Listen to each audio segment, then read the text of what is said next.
Bien, para tratar con José, como decíamos, que hay muchos temas que a los millennials hay que hacerle el cuento, porque a ellos no les importa un carajo de que el masacre, el Artibonito, Freddy Prestol, el señor Dajer Acra, Dajer Acra, no, Salvador Dajer y otra cosa. Nosotros tenemos al ingeniero Cuello, y hay un tema que yo quisiera primero aclararlo y después preguntarle. Desde que comenzó el problema de Catalina, el ingeniero Cuello dijo, bajo ningún concepto nosotros entendemos que la mayor inversión que se ha hecho aquí debe de dejar de ser el principal tema de discusión. La planta es una inversión de 3.000 millones y eso hay que ponerlo a funcionar. Ahora, la otra parte legal, eso debe manejarse aparte. Si hubo corrupción, si no hubo corrupción. Inclusive llegó a decir, en el momento en que se contrató carbón, habría que ir en ese momento a ver qué estaba pasando con el gas natural, por qué fue carbón. Entonces, ayer apareció una información que digo, mira, el ingeniero Cuello nos puede hablar. Ingeniero, ¿qué es lo que es un fideicomiso público? Que ayer se etiquetó el proyecto, ya está resuelto. Ministro de Energía y Minas dice que se convertirá en un fideicomiso público. La figura del fideicomiso es la siguiente, es una asociación que se entrega a un administrador, una asociación empresarial, en este caso el Estado y sector privado. ¿Eso es público-privado? Es público-privado. Esa es la cosa. No, puede ser, el Estado puede entregar el fideicomiso a una empresa que sea del Estado entera. Pero el peaje no es del Estado entera, el peaje. Exacto. Ese es del Estado. Esta es mixta. Sí, bueno, está definida como mixta desde el momento que se construyó en una tierra ajena. ¿Y cómo participaría el Estado? ¿Cómo participaría el sector privado en ese fideicomiso? ¿Comprando o se lo regalan? Ese fideicomiso nació hecho. Señores, esa planta se construyó en un terreno ajeno. Y ahora se plantea darle validez a esa irregularidad. Pero eso estaba preestablecido desde que Dios concibió al mundo. Entonces eso no se declaró de utilidad pública. Ese terreno nunca. Sí. ¿Y por qué no se hizo? Después se firmó un documento ahí. Venta. De opción de compra, una cosa de esa, después que se armó el escándalo. Enfiteusis, primera vez que yo oigo una cosa. Yo no, segunda vez la oigo ahora por ti. Sí, una modalidad. Ya mandó. Ya mandó. Entonces lo que van a hacer es capitalizar la tierra. Convertirla, sí, aceptarla como aporte capital. Bueno. Y entonces administrada por un fideicomiso. Está bien, ya es el fideicomiso público. ¿Y los permisos y contrapermisos qué son? Bueno, lo que ha pasado con Ciboa no puede ser más ridículo. Porque usted le da un permiso a una gente para que invierta, ¿cuántos millones que son? 100 y pico millones de dólares. Y son los mismos dueños de lo que hace 25 años tenían la Estrella del Norte, ahí frente al Timbeque. Ya esta es la tercera planta que ellos instalan ahí. Ya. Ellos tienen Estrella del Norte 2, que va a salir de ahí en los próximos meses, y Estrella del Norte 3, que se puso con todos sus permisos. Entonces ahora viene el ministro del Medio Ambiente atosigado por una serie de gente que evidentemente Ciboa le dio propina antes para que no gritaran, Sí. porque el grito se alimenta. Falconbrí tuvo que retirarse de Bonao porque corrompió de tal manera todas las instituciones que cuando llegó a intentar la otra explotación que ya estaba en La Vega todo el mundo quería que le pagaran parejo. Tú lo que estás hablando es del famoso contrato de no leer el contrato y aprobarlo y firmarlo, como Barry Gold. ¿No te acuerdas que no leyeron nada? Ni cuando lo revisaron tampoco. Porque tú dijiste en ese momento, yo no sé cómo lo leyeron, porque solamente leerlo se tomaba mucho más tiempo de lo que ellos se tomaron en aprobarlo. Por lo general, esos contratos en el Congreso, que es el que debía dar la sanción definitiva, porque implican concesiones impositivas y cosas de ese tipo, en el Congreso no lo discute. Y en el caso del régimen eléctrico, ahí hay una ambigüedad porque la Corporación Dominicana de Electricidad era la que manejaba esas contrataciones. Ahora está en el limbo esa entidad, pero nunca tuvo potestad para conceder exoneraciones y cosas de eso. Y cuando tú hablas de momento de definición, ¿a qué tú te refieres? Bueno, que está en un momento delicado porque la decisión de usar carbón en Punta Catalina fue una decisión errada, evidentemente. Primero, la decisión del Estado asumir esa empresa, porque ya se tenía un contrato que se podía servir de modelo.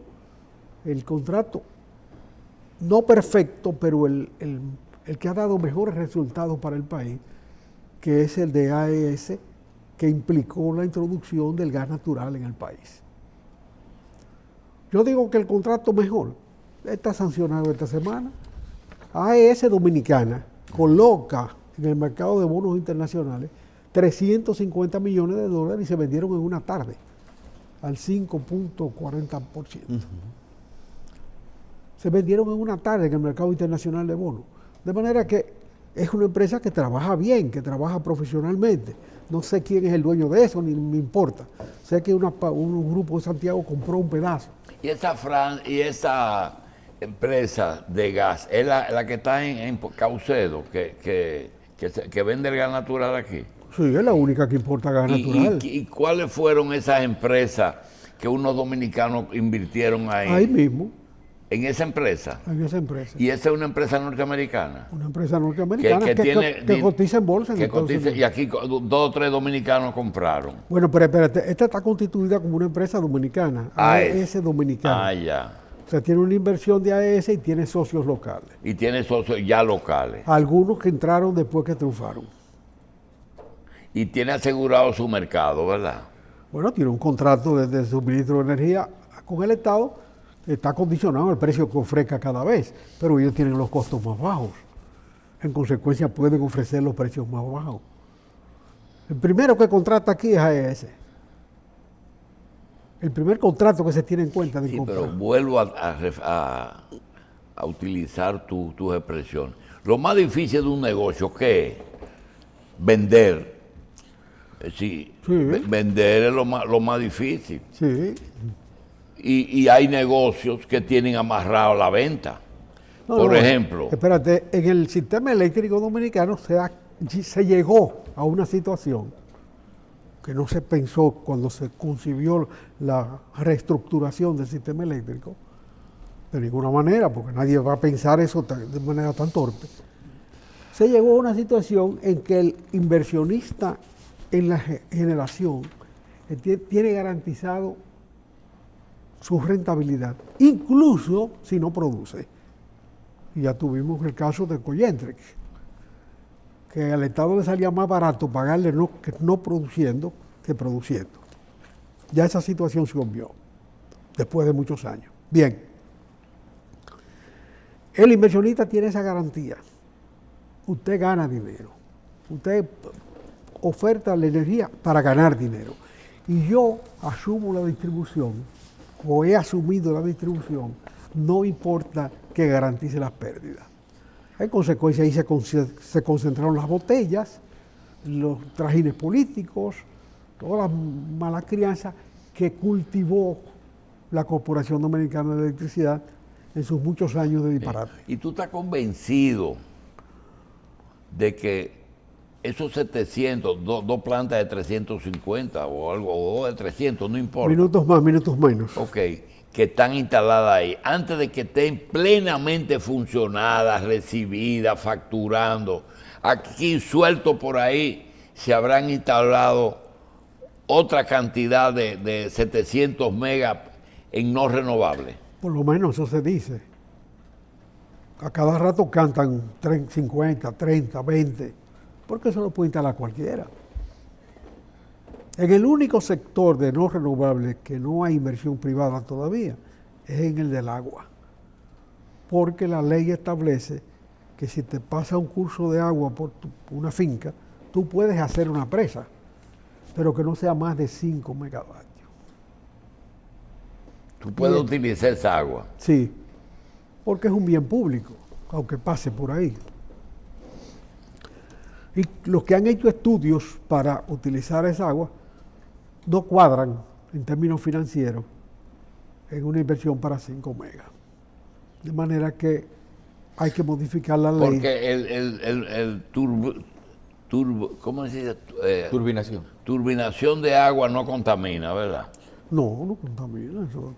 El agua pasa y En limpia. movimiento. Pone en movimiento un molino, un generador y ya. José, en el caso del futuro de la energía, ¿cómo tú visualizas, aunque no lo veamos nosotros, que se va a prender este país como un árbol de Navidad? ¿Con renovable o con...? Este país, con esta licitación que está abierta, que es excluyente, es un disparate. Es excluyente porque establece que debe ser a gas natural. Cierra la opción para cualquier cosa. Pretendiendo cerrar hacia atrás, cierra hacia adelante. Porque la oportunidad, la posibilidad de producir con hidrógeno está estudiada, está calculada, se conoce. Es más, este año el mundo cierra su contabilidad energética con más de 300, 400 megavatios en hidráulica,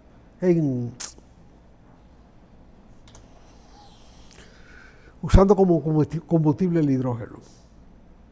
El hidrógeno se separa del oxígeno en el agua por electrólisis. Sí. Gasta mucha electricidad.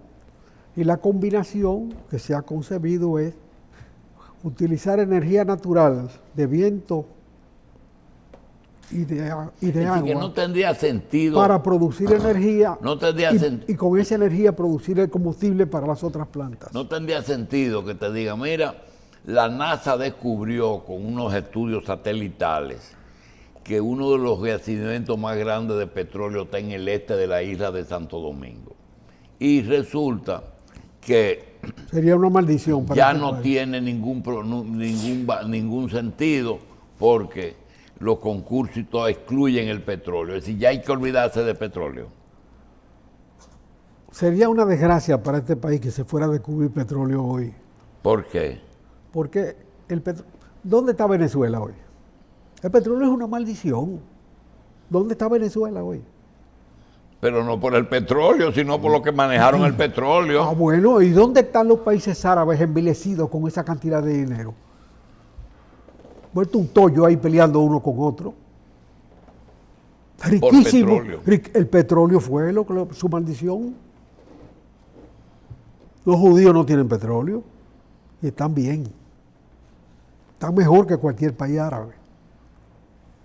Trabajando. El petróleo es una maldición. El petróleo es una aberración. El vehículo con hidrógeno, con hidrógeno, sí, se concibió primero que el vehículo de combustión. Quiere decir que en el Israel, motor de combustión en interna. Israel no hay Bugatti ni Ferrari. Probablemente no. Probablemente no. Pero puede haberlo, porque hay otra forma de riqueza. No como una cosa de existencial, como lo tienen los dueños del petróleo. Bien, José, quedaron algunas cositas sueltas del 24 de abril. Yo quiero hacer unas afirmaciones para que tú cojas el examen y me lo corrijas. Hay 3 Camaños. El hijo de Fausto Camaño, el héroe que enfrentó una invasión de los Estados Unidos, y el que inexplicablemente se aparece aquí a tumbar Balaguer para instaurar un gobierno. ¿Esto es verdad o eso es mentira? Absolutamente verdad. Segundo, Monte Arache, ¿qué papel jugó en la revolución? Era un hombre que le gustaba la guerra, ese era su deporte y encontró una buena posición con la historia de los hombres rana y llenó un papel, o realmente era un aventurero con uniforme? Yo voy más lejos. En la calle La Vega, que después se llamó Enrique, había una panadería. O la de Teófilo Carbonell. La panadería Carbonell tenía como gerente general, administrativo, despachador de paquetes y emisor de maldiciones a un viejo resabioso, insoportable, que a las 5 de la tarde, cuando salía el pan, comenzaba a pelear con los clientes y a decir de todo. Ese señor resultó ser un buen día, que era Gregorio Urbano Gilbert. ¿Ese? Sí, ese viejo resabioso. Un día lo descubrió alguien y dijo, pero ¿quién es Gregorio Urbano Gilbert? Ah, bueno, un loco que le cayó a balazo a los americanos en el 16 en el puerto de San Pedro de Macorís, estuvo preso. Y después de eso él trabajó fue a parar a Nicaragua, andaba con Sandino en la guerra, y dio muchísimo bandazo y terminó vendiendo pan, despachando el pan de Carbonell aquí. Y entonces levantamos a Gregorio Urbano Gilbert. Antes que eso, Juan Bosch, en sus 7 meses, se recordó que un señor llamado Cayo Báez, que fue un momento estelar de la resistencia contra la ocupación americana del 16, porque lo torturaron de tal manera que dejaron huellas en su cuerpo.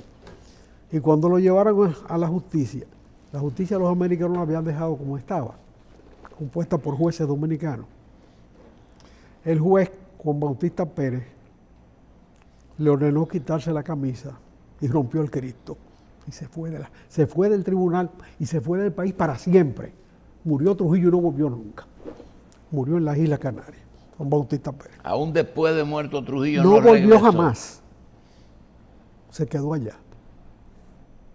Bueno. Ya hablaste de 2. Van 2. Bueno, de Gregorio Urbano Gilbert y de Cayo Báez. Bueno, entonces nos encontramos con Monte Arache. Esa guerra de abril y sus batallas epónimas no existen sin Monte Arache. La resistencia del puente, la toma de la fortaleza, los momentos estelares, incluso la resistencia oculta en las líneas de fuego. Hay los guardias americanos tirando de noche con mira telescópica adecuada para los fines, matando muchachos. Monte Arache se buscó una cerbatana y también hacía lo mismo desde la iglesia de San Carlos. Y cuando tú le preguntabas de dónde sacaste ese aparato, lo trajo de Venezuela cuando fue a trabajar con Trujillo en la bomba de Betancourt. De Betancourt. Sí. O sea, los héroes no son perfectos, son seres humanos. Pero son seres humanos que en un momento determinado crecen y se colocan a una distancia distinta al simple ser humano. Entonces eso hay que respetarlo. Yo conocí a Monte Arache montado con Camaño en el carro, en la calle. Isabel la Católica. No, bueno, Villa Francisca. ¿Cuál es la que está arriba de la Benito González? Félix María Ruiz. En la Félix María Ruiz, donde se rompen las 2 calles, en esa esquina, en la madrugada en que había colapsado el gobierno, en la noche anterior, el gobierno de Molina Ureña.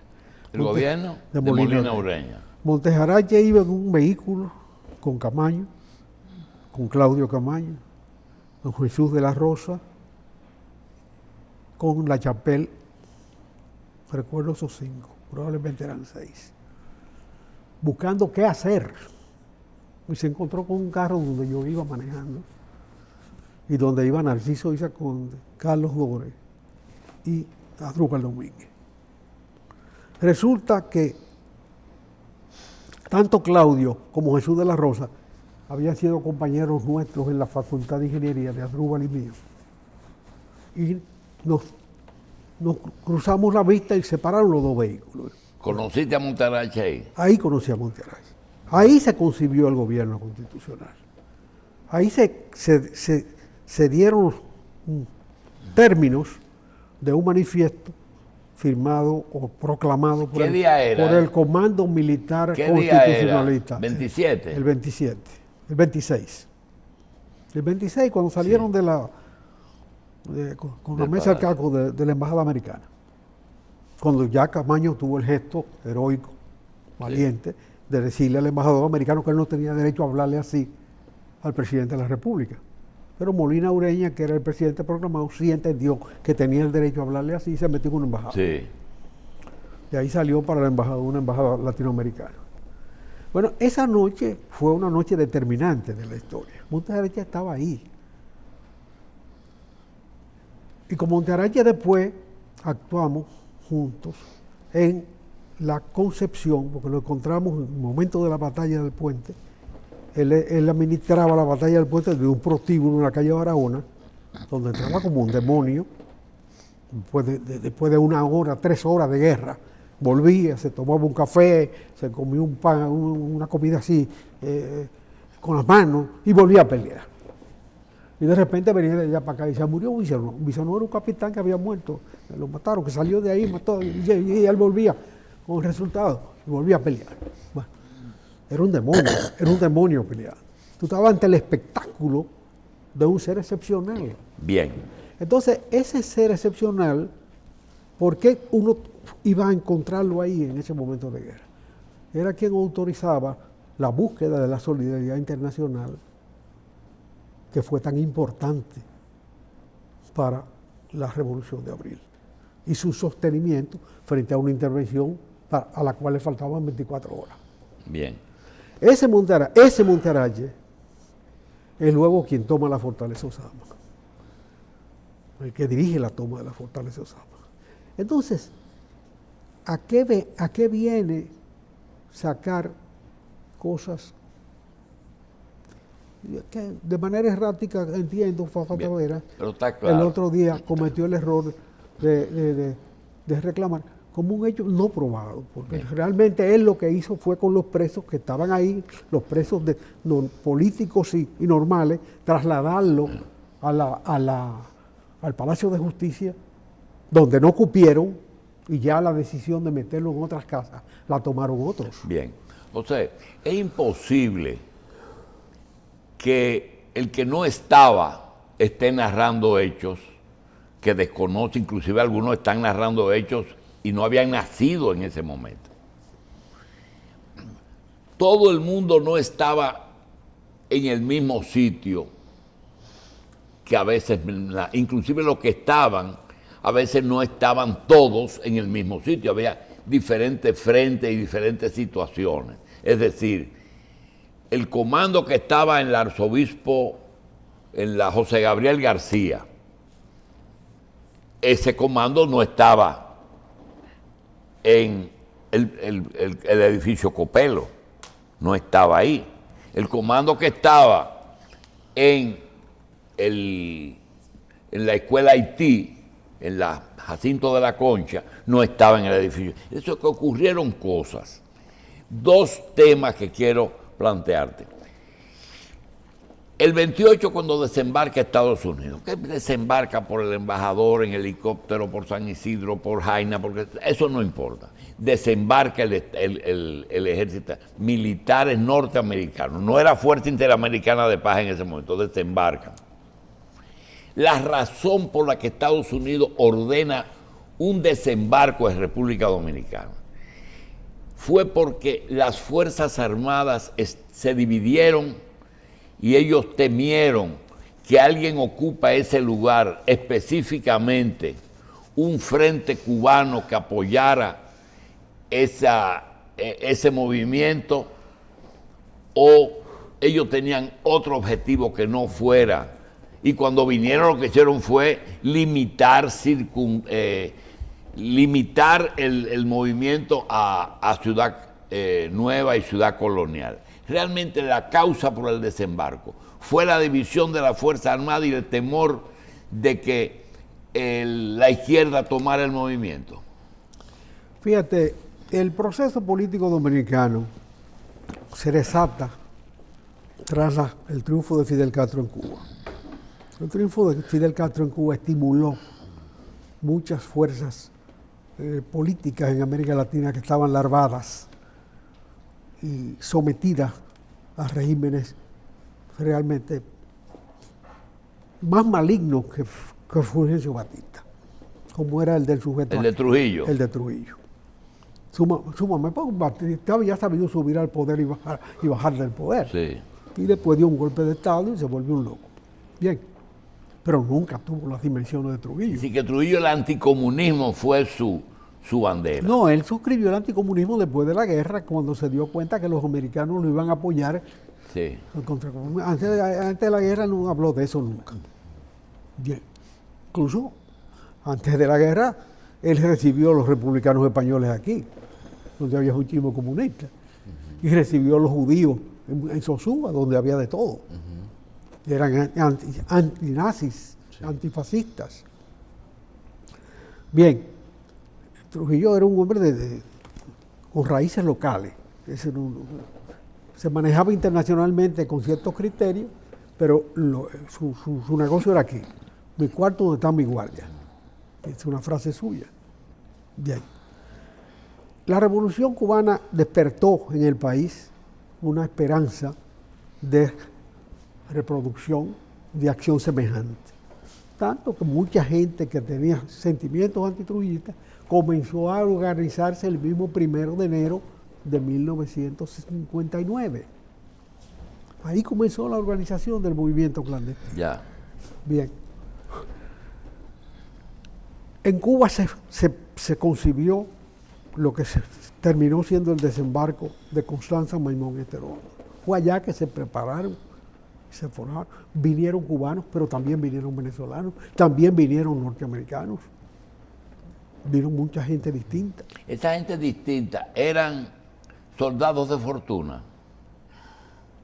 No sé, probablemente había soldados de fortuna, pero los soldados de fortuna se la buscaban en... Cuando hay norteamericanos, por ejemplo, que uno no lo concibe con sentimientos de patriotismo ni de solidaridad, sino soldados de fortuna. Necesariamente no podemos presumir que son soldados de fortuna. Ok, vinieron. Uno de los últimos que murió de Terondo, desembarcado de Terondo, Sí. fue un norteamericano que duró hasta agosto. Y el italiano y el francés que vinieron, ¿eran soldados de fortuna? No, el italiano y el francés eran mercenarios internacionales Fue... que murieron heroicamente en el país. Capozzi Eran los entrenadores, los hombres rana, hombres a sueldo de Trujillo que vinieron a entrenar esas tropas especializadas. Ahora los hombres rana, porque ellos vinieron cuando Trujillo.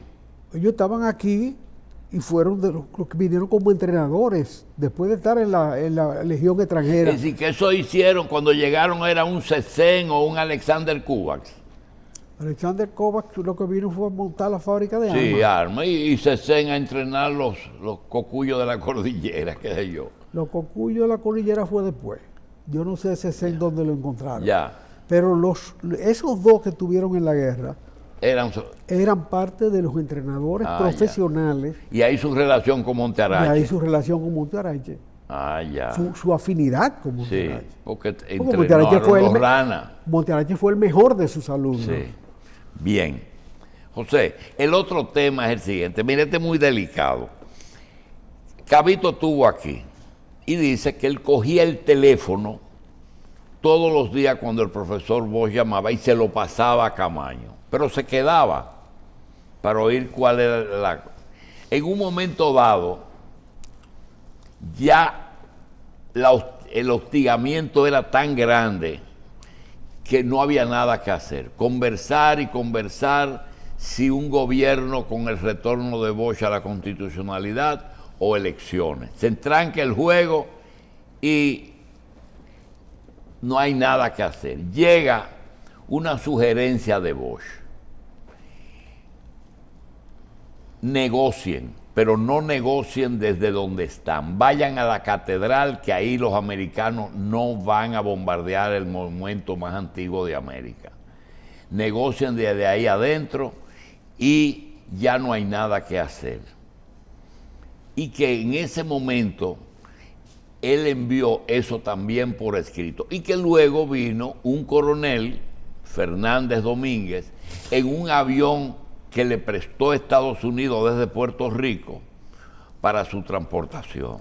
Realmente, eso es un capítulo espúreo que no se debe mencionar o es una realidad que no se puede negar.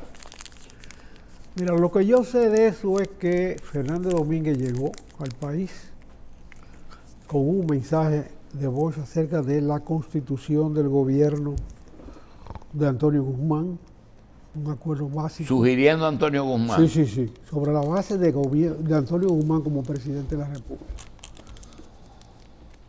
Esa es la realidad. Y se Y consulta. espérate, él en una reunión que se celebró en el hotel que estaba al lado de Sánchez Quina Conde, ahí había un restaurante, el que estaba al lado, Hotel El Conde. Al lado del Ariete. No, de Sánchez Quina Conde. Sánchez. Sí, El Panamericano. sí, frente al Copelo. Exacto, al lado del Panamericano, en la calle El Conde, había un hotel que creo que se llamaba El Conde, creo que se llamaba. Ahí se celebró una reunión para escuchar lo que Fernández Domínguez hablaba. Fernández Domínguez entregó su informe a Camaño. Esa reunión fueron los comandos, solamente No. el alto mando. El alto mando de ellos. Pero yo supe esa misma noche que Fernández Domínguez había llegado, Que traía un mensaje. que traía un mensaje que aceptaba el gobierno de Antonio Guzmán, creo que manteniendo el reclamo de la vigencia de la Constitución del 63, y con otra serie de personajes que no recuerdo si se mencionaron ahí o después. Cuando Fernández Domínguez terminó de hablar, él era nominalmente ministro de Interior del gobierno Camaño. Sí. En el gabinete nombrado estaba Fernández Domínguez. Pero no estaba en el país. No estaba en el país. Sí. Él lo habían sacado a Chile. Cuando él termina, él dice, pero yo no vine a eso, yo vine a pelear. Ah, ya. Esa es la verdad. Esa es. Y efectivamente, a los 2 días estaba muerto. Porque el intento de toma de Palacio fue una decisión. Él trajo su mensaje, pero trajo su programa, su agenda propia. Trajo su criterio. Exacto. Esto es lo que le mandan a decir, pero yo vine a pelear. Yo me tenía que meter aquí. Bien. Esa es la realidad. Otra cosa. El resto son cosas ya que La otra cada es... quien tiene su testimonio. La otra es un ejercicio de aprovechamiento de tu experiencia. Nosotros Pero volvamos a la energía, Julito. Espérate, hombre. Aterricemos No, aquí. espérate, yo no te puedo dejar ir. Ojo, tú te has negado a hablar de eso. Tú no quieres hablar de eso. Nada más esto solamente. Nosotros tuvimos el privilegio de conseguir un soldado que estaba en Virginia, lo montaron en un avión, usted va para Santo Domingo. Y vino, siempre estuvo trabajando cerca de Palmer. Palmer fue el primer comandante de la tropa invasora. Y estaba cerca de comunicaciones, un sargento. Nosotros conseguimos ese hombre porque es casado con una dominicana, 83 años. Y nos dijo una sola cosa: a nosotros no nos consultan. Cuando tú entras, a ti no te dicen ni para dónde tú vas, ni nada. Dice, yo estuve en Corea. Me dice, él estuvo en Corea en el 54 o en el 52. Y estuve en Santo Domingo. Estuve en Alemania. Digo yo, pero ustedes tenían decisión. Nosotros no teníamos decisión, ni nadie tenía decisión. Ahí habían órdenes militares. Y le pregunto un evento. ¿Tú conoces el caso de Camaño después que se firma el pacto? Dice, yo no sé, me dicen que se firmó un pacto. ¿Y cuál es la función de ustedes? Limitar el movimiento de los rebeldes a ese. Nosotros no teníamos ninguna otra función. Nosotros nos decíamos, esos son rebeldes y tienen que estar limitados allá. Nosotros no mandaron ni a matar gente, ni a... Un hermano mío se encaramó en Molino con el famoso francotirador, un hermano y eso es todo lo de que él te habla a ti de. ¿Qué tuviste? Dice, después de firmado el pacto, ya Palmer no estaba aquí, estaba primero Panasco Alvin era el jefe de la FIP y el segundo era el verdadero jefe de las fuerzas invasoras, que era un general americano con que él siguió trabajando. En la explanada frontal del Hotel Jaragua, la que está frente a los bungalows que era, aterriza un helicóptero y nosotros vamos a ese lugar. Llega una caravana de vehículos, eran muchos, eran posiblemente 6, 7, 8, no los conté, pero eran muchos, en que se desmonta Camaño. 3 de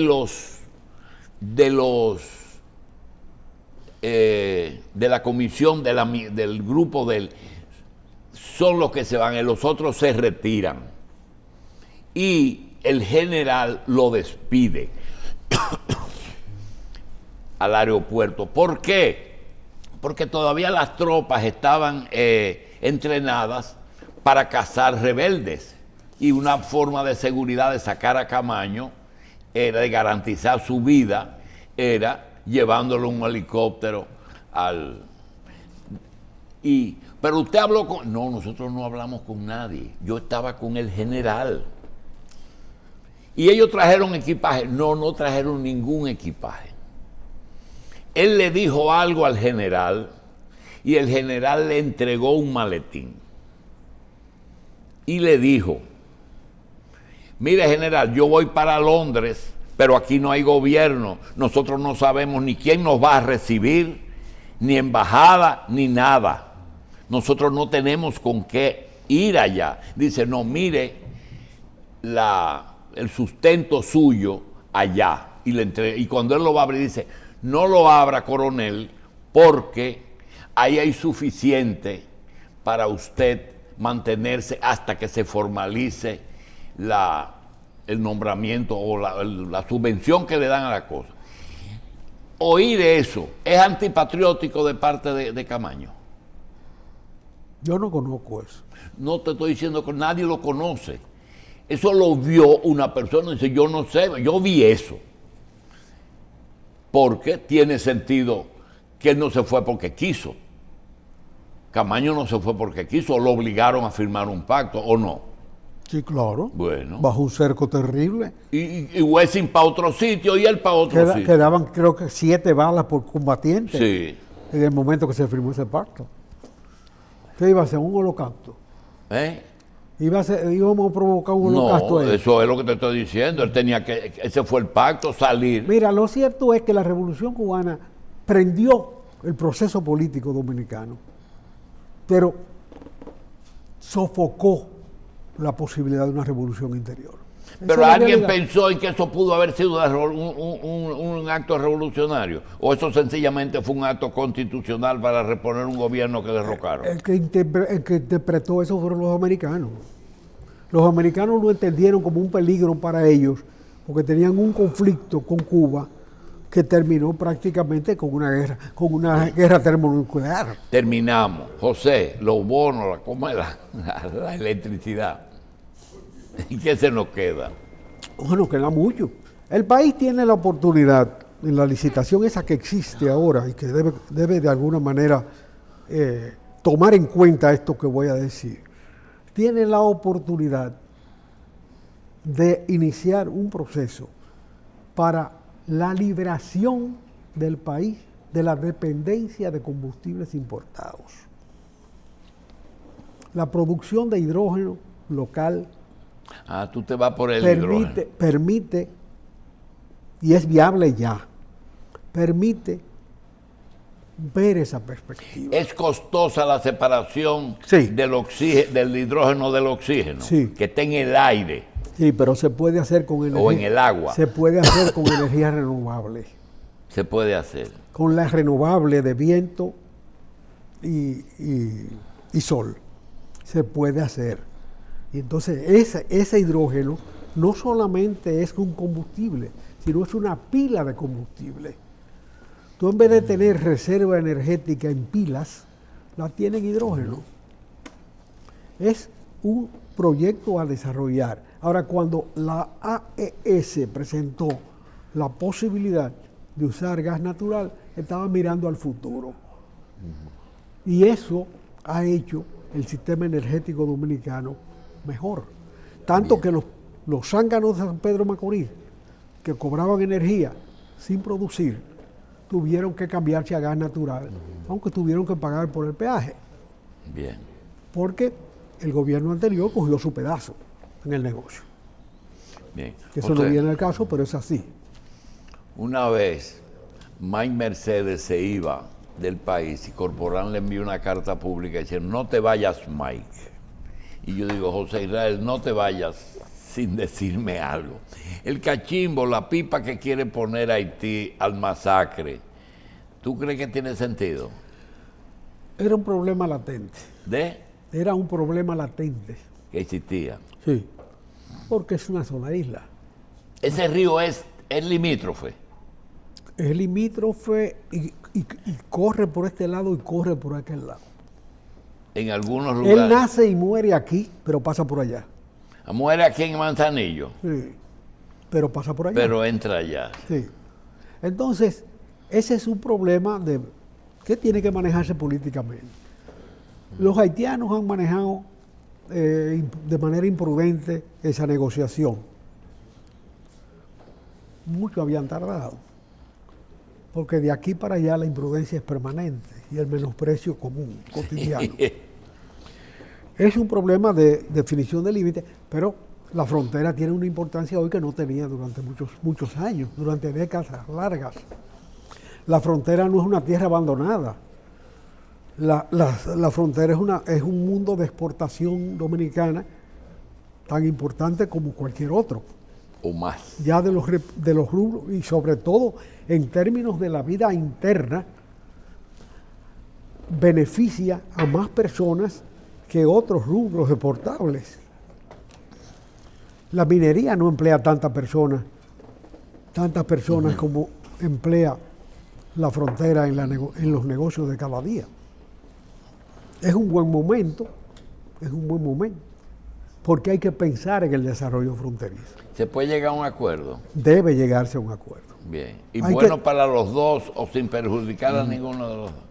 ¿En qué nos perjudica que ellos usen un agua que pasa por allá? Yo no veo que nos perjudique, en definitiva. Ellos tienen la presa de Peligre, que no creo que se nutra de ríos de aquel lado, ¿no? No, la presa de Peligre está sobre el Artibonito, Y darle que es un río haitiano puro. Y darle algunas horas a esa compuerta. ¿Eh? Darle horas a cada país. Mira, yo no conozco la detalle, cuenca hidrográfica y bien. todos esos detalles. Eso ya sería meterme en cosas que no sé. José, dijiste que de energía hay mucho que hablar, pero también tenemos mucho tiempo. Yo no me pienso morir esta semana, así que vamos a ver si la semana que viene hablamos. Yo reitero lo siguiente. En el sistema eléctrico dominicano están los zánganos contra los visionarios. ¿Los zánganos? Enfrentados a los visionarios. Los que se meten en el negocio para cobrar sin producir, sin trabajar, y los que se meten en el negocio innovando. Y ahí están los resultados. AES se coloca 350 millones de dólares en el mercado internacional de bonos y lo vende al 5 o 4% en una tarde. Esos son los resultados de una buena gestión. Sencillamente. Bueno, José, hay los zánganos que también tienen los cuartos. Sí, tal vez por eso. Pero no es virtuoso. Eso no es virtuoso. Bien. Se puede producir y se puede hacer riqueza contribuyendo al bienestar de la sociedad. Bien. José Israel Cuello, nos vemos ahorita. Gracias.